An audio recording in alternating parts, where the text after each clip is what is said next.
Islamic Research Center. السلام علیکم ورحمة الله وبرکاته. پروگرام خود را از طریق اینترنشنل اسلامیک ریسرچ سنتر استودیو آغاز میکنیم.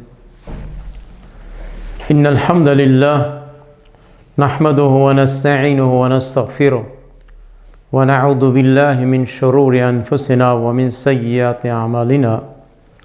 من يهده الله فلا مضل له ومن يضلل فلا هادي له. وأشهد أن لا إله إلا الله وحده لا شريك له وأشهد أن محمدا عبده ورسوله. أما بعد، فأعوذ بالله السميع العليم من الشيطان الرجيم من همزه ونفخه ونفثه.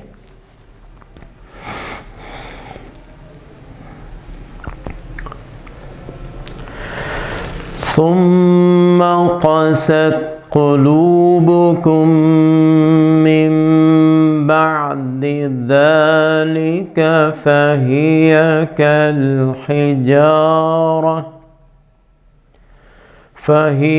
كالحجارة أو أشد قسوة.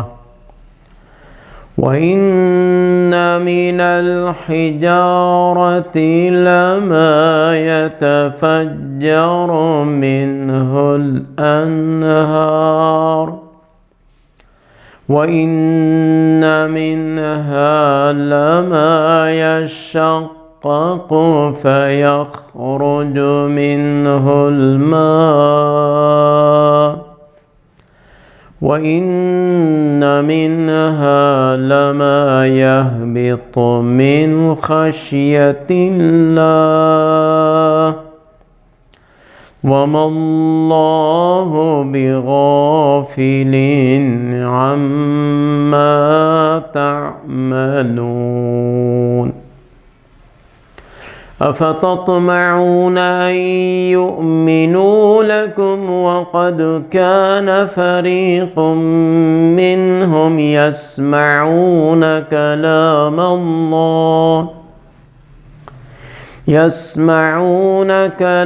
الله ثم يحرفونه من بعد ما عقلوه وهم يعلمون.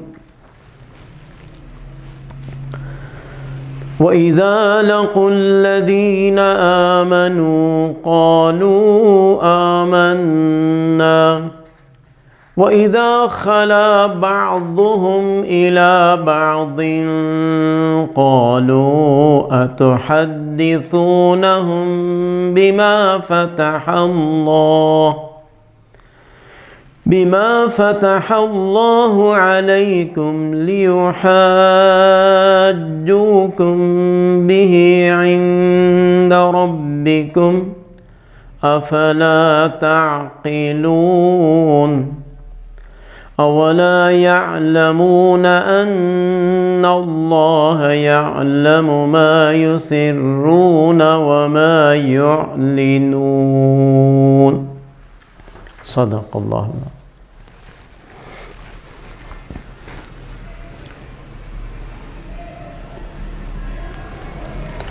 ثم قست قلوبكم، بعد از دریافت کردن قاتل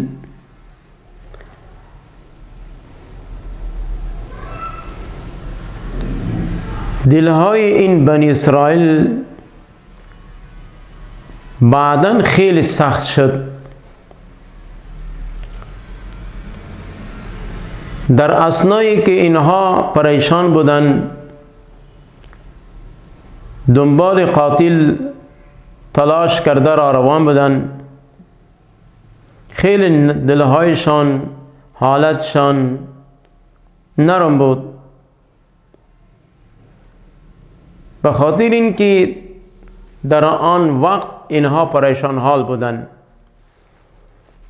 لیکن زمانی که قاتل دریافت کرده شد، به حکم خداوند برایشان واضح شد که قاتل فلان است، بعد از چند مدت یا وقت گذشتن دلهای اینا اینقدر سخت شد که خداوند تشبیه می دهد به سنگ که دلهای اینها از سنگ کرده بدتر سختتر شده بودند. از ظاهری اشیاهایی که در ظاهرا ما میبینیم عبارت از سنگ است، کوه است، درخت است.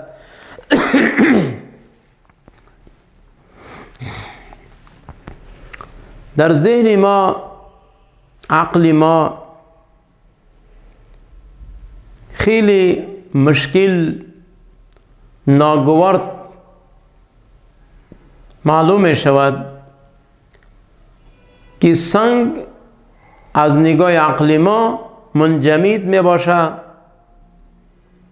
در این کدام جان حرکاتی نمی باشد، لیکن از نگاه کلام خداوند در سنگ هم اقسام می باشد، در کوها و سنگ ها اقسام می باشد. چنانچه این قدرت کامله خداوند است. در سورة احزاب إنا عرضنا الأمانة على السماوات والأرض والجبال فأبين أن يحملنها واشفقن منها وحملها الإنسان. خداوند می فرماید من این امانت را به زمین آسمان پیش کردم، با کوها پیش کردم، آنها خوف کردند، ترسیدند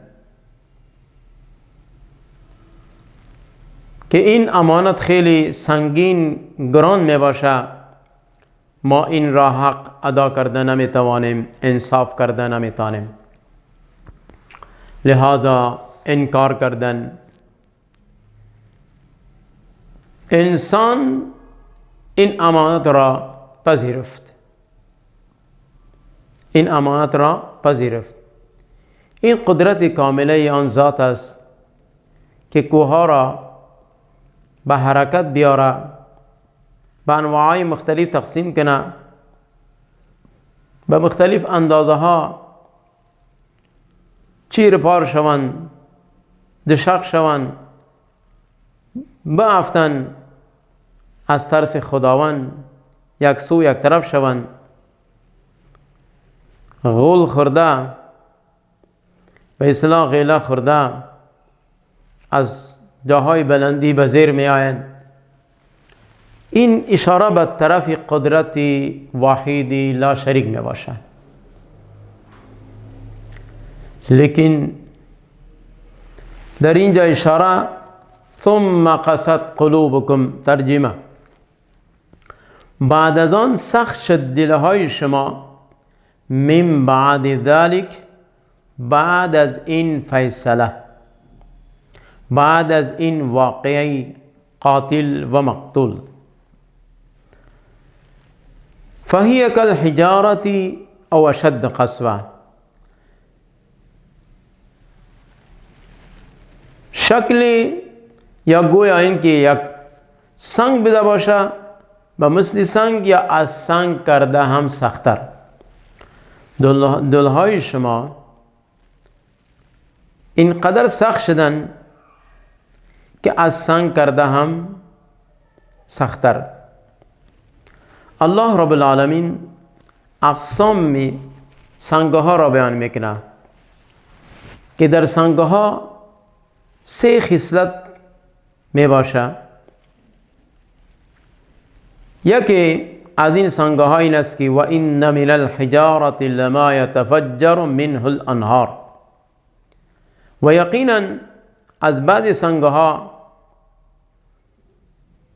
خارج می شود، انفجار می کند، می براید، روان می باشد نهرها، نهرهای آب.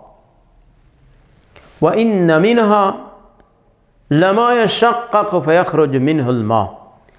و یقینا بعضی از این سنگ ها بعضی اقسام بعضی قسمی می باشد که پاره می شوند، بعد از پاره شدن فیخرج منه الماء، از آن سنگ ها کوه ها چشمه می براید، آب می براید. یا چشمه انداز زیاد بده باشد یا کم باشد. و این منها، و بعضی از اقسام سنگ ها می باشد که یهبط من خشیت الله، از ترس خداوند می افتد. از جاهای بلندی از بالا به زیر غوطه خورده ما میگوییم که سنگ جر شد، چرخ آمد. این البته از نگاه قرآن خداوند این است که این سنگ هایی که ما میگوییم که افتیدن یا چرخ آمد یا سنگ آمد،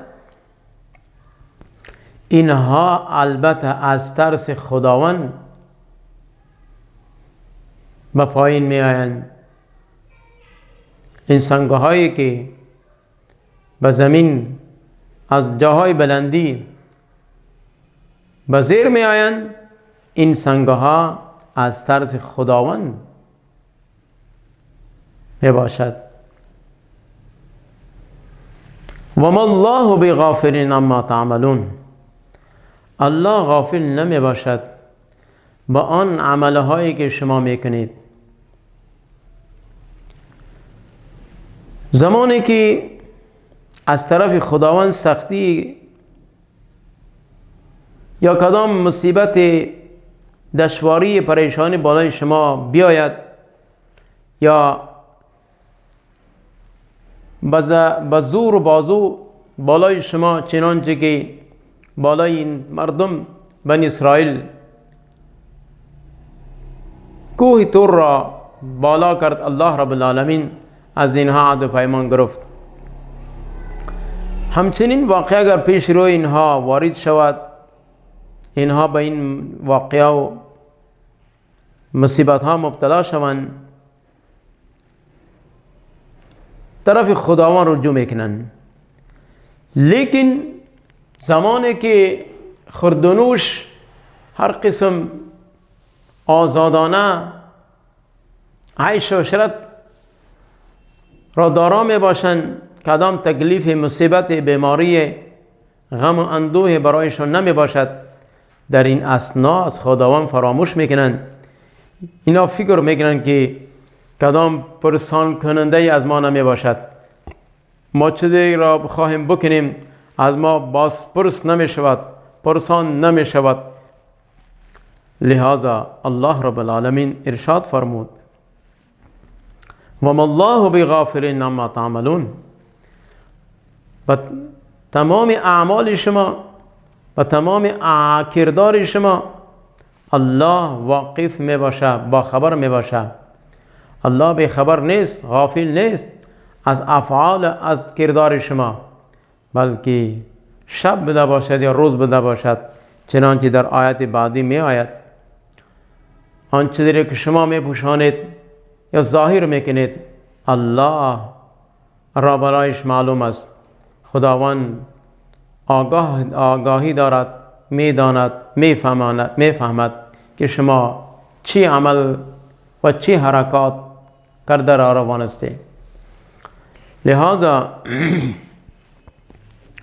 از این واقعات بنی اسرائیل قرآن کریم چنانچه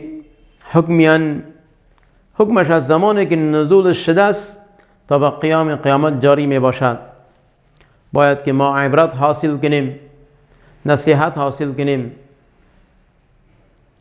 خدای ناخواسته نشود که مثل آن مردم هم ما به عقاب خداوند گرفتار شویم، دلهای ما سخت شود، از سنگ ها کرده سختتر شود. افتطمعون ان یؤمنوا لکم، آیا شما امید دارید که اینها با شما ایمان بیارن؟ آیا شما یقین و امید دارید که با آیین شما، با توحید شما، با دین و ملت اسلام شما اینا ایمان بیارن؟ با پیغمبر گرامی و با قرآن کریم با توحید ایمان بیارن؟ نه خیر، این آرزوی شما بی‌فایده و بی‌سود است. چرا؟ به خاطر اینکه در ظاهر عملشان، گفتارشان دیگر است، در باطن دیگر است. لہذا اینها با آیین شما ایمان نمیارن.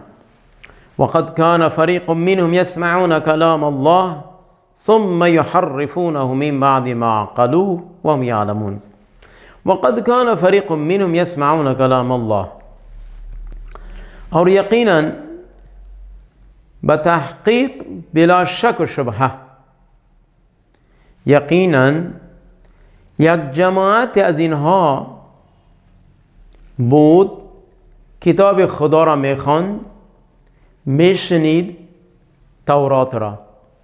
یک جماعت از اینها بود که میشنوید کلام الله را، گفته خدا را. ثم یحرفونه من بعد ما عقلوه. بعد از فهمیدن، بعد از شنیدن، اینها تحریف را پیش رو گرفته در لفظ معنا تبدیل کردن. ثم یحرفونه من بعد ما عقلوه. بعد از فهمیدن، بعد از ادراک و بعد از شنیدن، اینها در کتاب خداوند، در تورات رد و بدل کردن، تحریف کردن، در لفظ، در معنا تبدیل کردن، لفظ را از پیش خودشان بدل ساخته و معانی را همچنین از پیش خودشان تاویل کرده. این لفظاً معناً اینها کلام خدا را تغییر دادن. و هم یعلمون. و اینها بین عمل خود هم آگاهی دارند، میفهمند که ما در کلام خداوند رد و بدل کردیم، در لفظ معانی رد و بدل کردیم. چرا اینا اهل کتاب بودن؟ با وجود دانستن، با وجود فهمیدنشان، با وجود تلاوت کردن، شنیدنشان، اینها اینقدر بدبخت گذاشتن که تحریف در لفظ و معانی رد و بدل کرده، تغییرات آورده، برای مردم عوام الناس، برای مردم جاهل پیش کردن که این از طرف خداوند می باشد، در حالی که یک الزام و تهمت است. خودشان نوشته کرده که در آیت بعدی می آید اصل کتاب نمی باشد. در اصل کتاب اینها رد و بدل کرده، پیش مردم، پیش عوام الناس، مردم جاهل بیان کردن. و اذا لقوا الذین آمنوا. و این صفت، یک صفت دیگر این است از اینها که زمانی که اینها ملاقی شوند، روبروی مسلمانها، پیش روی مسلمانها حاضر شوند، با هم یک جا شده صحبت کنند، نشست کنند، در این اثنا میگویند قالوا آمنا، ما هم ایمان آوردیم. زمانی که با مسلمانها ملاقات کردند، اینها چی میگویند؟ ما ایمان آوردیم. و اذا خلا بعضهم الی بعض. وقتی که خلوت شوند، از پیش مسلمانها دور شوند، یک سو یک طرف شوند، با یک دیگرشان وقتی که ملاقات کنند، علاوه از مسلمانها، یهودی با دیگرشان، منافقین با جماعت خودشان زمانی که اینها روبرو شدن از مسلمان ها دور شدن، یک سو شدن، یک طرف شدن، با امو اهل عقیده باطله که با آن اشخاص هایی که اینها معتمد هستند، زمانی که با آنها نزدیک شدن چی میگویند؟ قالوا اتحدثونهم، قالوا گفتن آیا شما بیان میکنی؟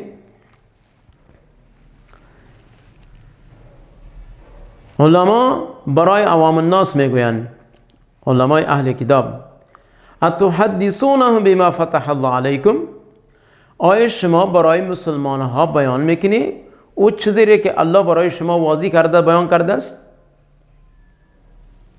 آیا شما مسلمان ها را میگویید چیزی که در تورات الله برای ما واضح کرده است این اوصاف را برای مسلمان ها شما میگویید؟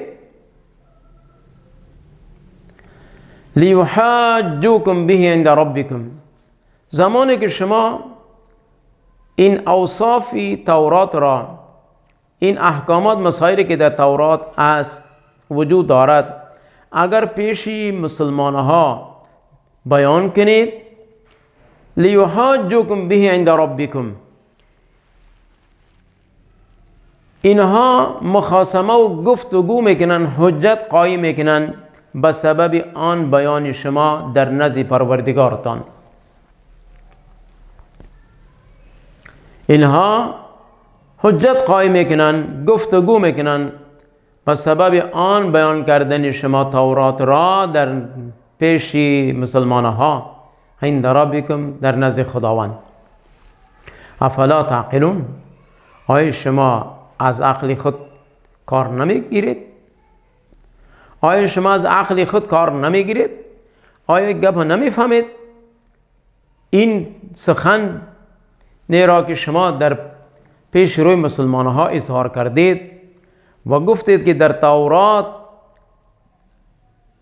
اوصاف محمد رسول الله صلی الله علیه و آله موجود است، حقانیت قرآن موجود است، شما آنچه که در تورات بود کما حقه پیش مسلمان ها اظهار کردید، گفتید مسلمان ها این سخنهای شما را من حیث حجت دانسته در نزد خداوند در روز قیامت پیش میکنند. چی میگویند مسلمان ها؟ ای بار الهی، این اشخاص ها در دنیا با ما گفتند که در تورات چنین واقعیت اوصاف موجود است، لہذا حجت قائم شد، اینها ملزم شدند. اب این علمای سو، این علمای اهل کتاب برای عوام الناس میگویند که شما آن چیزی که در تورات است کما حقه برای مسلمان ها نگویید، انکار کنید، رد و بدل کنید، تحریف کنید از نگاه لفظ و معانی، تا که در روز قیامت نزد خداوند حجت بالای شما تمام نشود، بر علی شما حجت قائم نشود. افلا تعقلون، آیا شما عقل ندارید؟ آیا شما این گپ نمیفهمید؟ اولا یعلمون ان الله یعلم ما یسرون و ما یعلنون، این عقیده و وهم و گمان اینها بود که برای مردم عوام الناس این الفاظ را مخفی کرده از مسلمان ها، مردم عوام را باز ساختن، منع کردن که آنچه در تورات است به مسلمان ها نگوید. اما این بدبخت ها از اوصاف خداوند خبردار نمی باشند. اولا یعلمون، آیا اینها نمیدانند؟